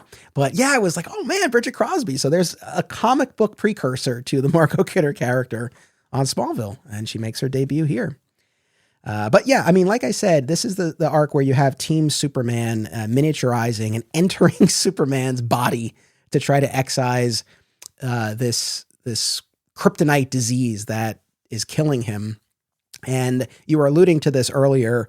I'm going to really kind of jump around here, just kind of take this four-parter as a unit. But we do get a reveal that the character we think is Steel in the body, along with Superboy and Supergirl, is actually Prankster in disguise. He knocked out John Henry and took his place, which throws a wrench in the works. So first reading this and noting that it was J.M. DeMatteis, I'm like, what is going on with this issue? Like, Kraven's Last Hunt is like my favorite Spider-Man story. I own like 5 different I'm like, what Death of Superman is to Michael Bailey, Kraven's Last Hunt is for me. Gotcha. And I'm like, I don't understand what is going on with this issue. Like, he's writing Steel so bad. Like, I couldn't understand it. And then you get to the reveal that it's not Steel at all. You realize you haven't seen him without his mask on because, well, he needs it to survive, but like, you haven't seen him. And all of a sudden it comes together like, oh, he doesn't sound like Steel because it isn't Steel. And then I was like, oh, okay. I was still confused as to, like, he wanted to kill everybody, but he didn't kill Steel. He just knocked him out and left him unconscious, but he thought he killed him somehow. Yeah, because I think John Henry has a line, his suit protected him, but I think that's what was unexpected to Prankster, right? So I think he did intend to kill him, and it was just that he wasn't able to because of the technology. And I was surprised that, okay, we're still dealing with like the prankster, and he was the big, or in this case, little bad of this arc, that he was behind a lot of this stuff here. And then you have Deathstroke thrown in also. And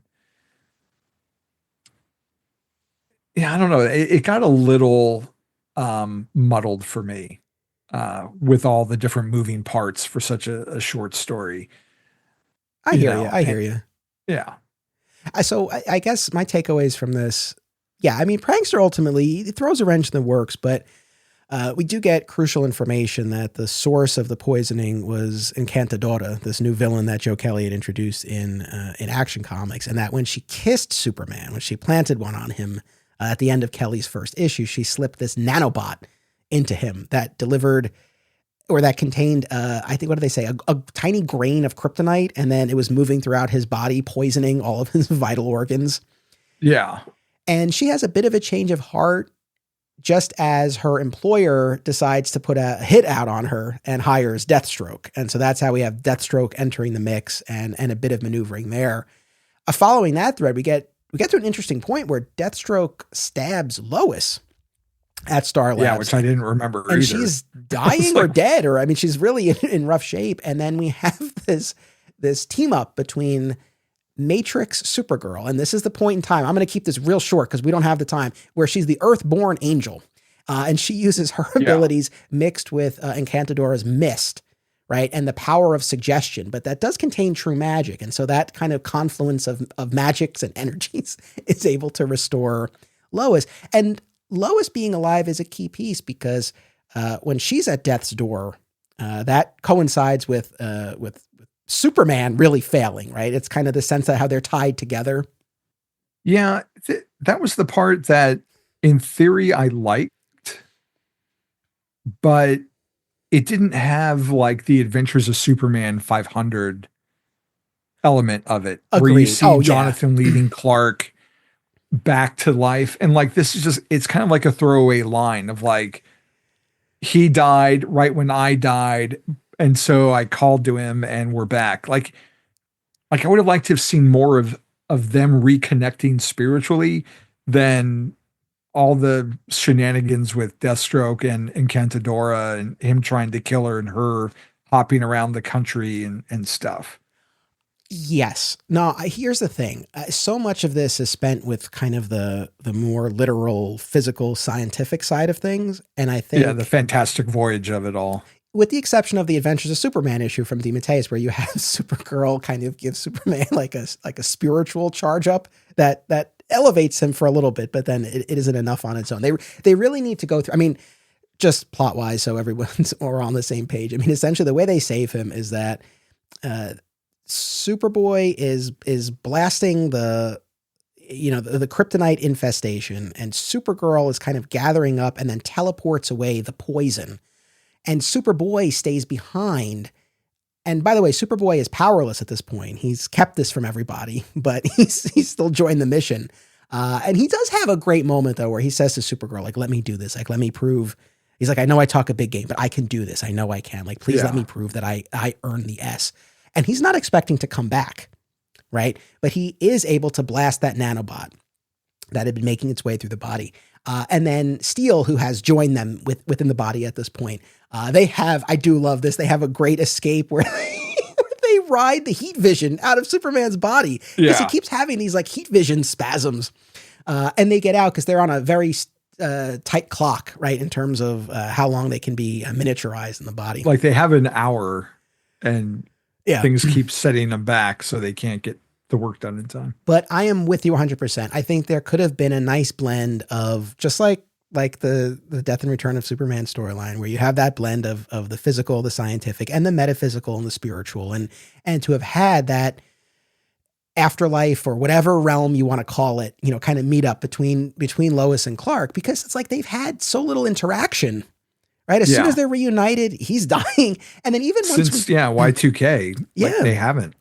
And then even when we get out of this and we get into our aftermath issues, I mean, they have some nice moments, but there's still a lot of other stuff going on. I think there was a missed opportunity in that critical condition storyline, but that's what we get there. So a lot of moving parts. There's a beautiful moment in the first part where Jimmy is there and he's holding up the camera and he puts it down and he's like, I'm sorry, Perry. I know you would want this, but like, I can't. Like, he won't take a picture of Superman in that position, which I love in and of itself, as a testament to their friendship. And also, like, we know the mixed feelings that Jimmy had coming out of the death of Superman. From the first time. Yeah. That was beautiful. Really love that. Yeah. It was a nice, like, callback and learning moment for him of what he went through. And overall, I actually did really enjoy, despite the lack of Superman, I really did enjoy reading this storyline. I just think there's little tweaks that could have gone better, especially when you have Supergirl bringing that supernatural element to everything, the spiritual element to it, and to not have her be more directly involved or show more of her involvement in them both coming back together. Like, I thought that was a bit of a missed opportunity. And it almost feels like we only planned this for 4 issues and we're almost out of pages on the 4th issue. So let's hurry it up. Because some of the layouts too, like, you have a lot of really small boxes, so you're cramming in a lot of story, which leads to like a good pace. Like, it feels very climax of a summer action movie. But at the end of it though, like, we get through that story and then we get that big splash page. So like, I just think there's a few little tweaks and it could have been more of a well-regarded story. Yeah, I mean, I had a very similar observation when we got to the end of Y2K. That last issue of Y2K felt like very abrupt, and it felt like they ran out of pages. I mean, I hate to say it. So, yeah, I wonder if maybe they were still sorting out the pacing on something like this. But, I mean, it's funny. I don't know how often I hear people talk about Y2K, but I will never hear people talk about critical condition. So, that might say something, but to see Superman at death's door, we've been down that road, but I think coming off of this emotional business with him and Lois, I think that added some weight to it. And then I always love, when we get to see Team Superman working together and rallying and uniting to help him. And so there were some good bits there. But yeah, I think there's some missed opportunities as well. I think that's fair. I think that's fair to say. And then wrapping us up here, we have a month of essentially aftermath issues, pretty much standalone stories. Next month, we'll get into Emperor Joker, and that'll be our next episode next week. But the Superman issue here, the Earthbound sequences are drawn by our regular guy, Ed McGuinness, and then the outer space portions are drawn by Paul Pelletier. And the opening here is one of my favorites because it's Lois and Clark having a real sexy time in the bathtub with chocolate-covered strawberries. And I always love this, and I always cite this moment because I feel like it's such a weak, tired argument about, if they're married, it's boring or old or whatever. It's like, no. Like, these two can get it on, and they have great energy and chemistry. And I, maybe as a Smallville fan, it's like, yeah, you could imagine the Smallville versions of those characters like having a moment like that. So I just thought it was nice. And then in that issue, narrated by Kyle Rayner, we have Superman and Kyle in space. Superman just kind of wants to make sure he's back, back and fully recovered. And while they're out in space, just kind of testing his powers again, they encounter Maxima, who's leading her people. And at first it seems like maybe she's leading an invasion. It turns out they're waiting for a boom tube, and who comes out of it but Graven, son of Darkseid, which up until a few months ago, I really didn't know much about that character, but I've recently gone through the whole Ron Mars, Darryl Banks run. So I'm like, nice. That guy. And it turns out they're not leading an invasion. They're retreating, right? That Almanac has been destroyed by Imperiex. So going back to planting seeds, we had the issue that we talked about last time where Superman and Mongol II, seemingly they thought they destroyed Imperiex. We learned that was just a probe, right? But they thought the crisis was over. And now our characters are learning like, oh no, Imperiex, that threat is still out there. So important for later. Yeah, no, this was a favorite issue of mine too, just because Kyle Rayner is my favorite Green Lantern, and to have, one of his regular artists do the space stuff and to have it from Kyle's perspective, and then to have that shared continuity with his early days of how he first met Superman, and like and we just came off like 4 issues of Superman basically being dead or in a coma. And while Kyle takes a lot of the narrative thrust of the issue, like it still felt like there was a good balance between the two. And in the meantime, while they're off doing their thing in space, Lois is confronting Lex, attired very differently than the last time he thought he was meeting her, and trying to put that, genie back in the bottle, which was kind of interesting how she's trying to turn the tables on him because now she has memories from the parasite, and I'm looking forward to seeing where all that all goes again. I don't know how far that goes, but it was such a good moment where she's like, whenever Parasite was touching me to recharge, it's like he was stealing my memories, but I was catching glimpses of his. And essentially it's like, I just want you to know that I know what you know. Yeah. I know they couldn't get too explicit, but I love the way that scene played. Like that was such a good moment. And no, all the Kyle stuff was fantastic. I mean, I'm on record. I love Kyle. That's my GL. And I love the parallels that the story draws and that Kyle draws between him and Superman. I mean, you mentioned that shared history. Superman was there at the very beginning when Mongol attacked Kyle. But beyond that, like Kyle has this whole bit about how a lot of other heroes in the DCU, they have a mentor. Or a sidekick / protege. But Superman and Kyle have that commonality where they don't, right? They don't train a sidekick, or they didn't train with a mentor. They learned on their own themselves. So yeah, I really like that. And Kyle is obviously so taken by the respect and the trust that Superman has for him. And they're great moments too, where Superman cracks a joke and Kyle's not sure what to make of it. And Superman's like, is it hard to tell when I'm joking? So yeah, it was great, man. It's a pretty quiet issue. in between these bigger stories, but one that, people should not sleep on. Yeah, it was a much needed breather after everything we've been through. Yeah.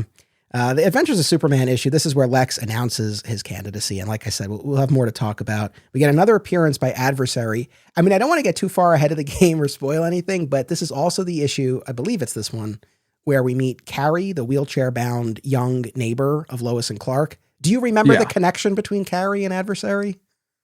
No, it was starting to come back to me, but I don't. I want to say that maybe it's a manifestation. Yes, but it is his, but ultimately an unwitting one. I believe Satanis. Yeah, I believe Satanis is manipulating him. I don't think the kid himself has ill intentions. But look, as we're going through these episodes, I'm probably going to have the least to say about the Adventures of Superman issues. I'm sorry to say, and this is another instance, but the Man of Steel issue here. This was one that we were mentioning earlier with the hurricane. This was one of the most interesting. I never read this one. What was your take on this? I loved it. I thought it was one of those, because like people talk about like Superman can do anything and he's a boring character, and this was one of those. We've all had things where like, oh man, if only Superman was real, this wouldn't happen, or that could be avoided. And this takes it like head on of, he wants to do something good. He wants to do the right thing, but is doing the right thing in the moment, the right thing in the long run. And I forgot about this era of Aquaman being really antagonistic with everyone. The whole surface dweller versus, sea dweller thing. But I appreciated that Superman like listened to him and was trying to see his point of view and put some thought into it and was trying to figure it out as they were going along. And it was just a really thoughtful issue. And I liked how Schultz like addressed some of it and how like he would handle it. I agree 100% because like we've seen stories and we've talked about them where Peace on Earth is a perfect example. It's like, well, if Superman tries to tackle world hunger, these are the problems that he encounters. This though is a bit of a distinct angle though, because it's more to your point about like not doing something, like when is not doing something the right thing. And essentially, right, we have this hurricane bearing down and these, I forget exactly what, but the barrier islands, right, that have been tied down and developed on, like they're people are living on them, but they're supposed to be kind of these floating structures that can move and absorb the brunt of a hurricane. And so Aquaman's whole thing is, no, let them take these islands, right? And then they can ultimately over time heal and return and serve the function that they were meant to. And so the story is very clear, like everyone living on those islands have been evacuated, but the choice that Superman faces and what he ultimately decides is to not divert the storm, but instead to let it take out those islands so that in time they can heal and then return to the purpose that they were meant for. But yeah, I mean, it was very interesting. And Supergirl's in the mix there. And so she represents the other side of this of like, no, like, what are we doing? And I think that's the kind of the gut reaction to this. Like, well, we have the power to move the storm and save this real estate development here, all these people's homes. But there's this larger picture that Aquaman has clued him into. And ultimately that's what he goes with. Yeah, this is one that I feel like people sleep on. This is a very interesting standalone issue that, I know from this era, and we're going to do a whole episode on Action 775, what's so funny about Truth, Justice, the American Way. And I'm not saying this is quite there, but this is a very interesting issue. Yeah, no, for sure. And I would put it in like one of the top 5 from this trade paperback. It really caught my attention, and just the moral dilemma that we don't often see him in. And as we get more and more of these events happen in and around the world, like it's an interesting question of what we're doing to our environment without like being preachy or slapping you in the face with it. And it goes even beyond like the environmental aspect of it, because at the end, like Clark's wondering like how his reporting is, if it's ethical or not, what kind of stance he should take. And the art gets a little cartoony at the end, but I like how he's written this think piece and he's gonna rip it up. And like Lois is like, no, you can't. It's so good. And like I said, it gets a little cartoony with her like balancing on his forearms, trying to grab the paper, and you just see her teeth gritting. But it's nice after all that we've been through to then have them at home being a couple again and listening to each other's sides and deciding, what the right thing is together. Yeah, 100%. Very, very strong. And then the final issue in this trade is an issue of Action Comics where the Marvel family's powers are out of whack. I mean, long story short, and ultimately Captain Marvel and Superman end up sharing a body more or less and contending with this. I don't even know what do you want to call it? This frog spirit, frog entity. My main takeaway from this was not my favorite of all the issues we looked at, but what I liked about this was the newfound respect that Superman gains for Billy, right? When he actually shares this physical form with him and kind of feels what Billy feels and sees the way that Billy interacts with this frog being. And he says to Billy, he's like, I always thought you were like a good kid, right? With a pure heart. But like now I see there's even more to you than that. And so I enjoyed that aspect of it. I don't know that I had many more takeaways, but if there's anything that stood out to you. If they would have stopped it with the prior issue, like they would have gone out on a high note. And this one, this one was just kind of ended like just limp spaghetti. I like the Marvel family just fine, but like because of the entity, they're so overwritten and talking in weird gobbledygook. And at the point that I read this, it was after a very, very long night and I was tired and I didn't have the patience. Like, what's going on here? And then the art is really exaggerated too. That plays into it. So it just brings up the absurdity of like the frog avatar even more. But like to your point, like the Billy Superman stuff at the end is really strong. And I liked the Lois and Clark stuff that we have too. Like after all they've been through, like he's not being overprotective, but I think that's fair to say. He is. He's like shadowing her. Yeah. And it's stuff we've seen dealt with before in other iterations of the character, but like it's given what they've just been through and like it makes sense. And it was a fun way to like for them to find their balance as a couple again and find that trust and I liked seeing at the end of the day, like he does let her go do her Lois stuff and she has her own independence and can get through things and he can trust that, this is Lois Lane. She's got this. And even though she's frustrated because she had to, go through the sewers and suicide slum and do all sorts of crazy stuff, like, everything's fine. He's just reading the Frog Prince back at home. And yeah, I know. And she's like, you did, why didn't you help me? Like after telling him to stay away, she's like, well, then I needed you. And then he reveals like he was there, he saw her, but he's like, no, she's got it. And she's investigating who hired Encantadora to poison Superman, right? So that's the thread that she's following. So that was everything that we looked at for this. I mean, is there anything we didn't hit on, anything we didn't talk about that you wanted to? No, I think we were pretty thorough in covering everything. Right on. This was a blast, man. This was the first time you and I met face to face, albeit virtually. I enjoyed the conversation. I appreciate you taking the time. I know this is a fairly hefty trade, so thank you for reading and taking the time to record. We mentioned the Comic Binge, which is available on YouTube. I'll include the link. Where else do you want to direct folks? So many places. I have a fairly new James Bond podcast called the 007 Files. That's up on Amazon and Apple Music and Spotify, where we just kind of talk about all different aspects of James Bond, be it movies, film, comic books. I have another YouTube channel, Up to Speed with Wally West, where I've started at issue 1 from the 80s, the post-crisis flash run, and I just take each episode is focused on an issue of the comic. I've only gotten to issue 8, or 7. But you know, that's my side project, because primarily you'll see me on the Comic Binge or on batmanonfilm.com, or I'm a senior contributor. I'm reviewing Catwoman, Batman and Robin Year One, Batman Gargoyle of Gotham.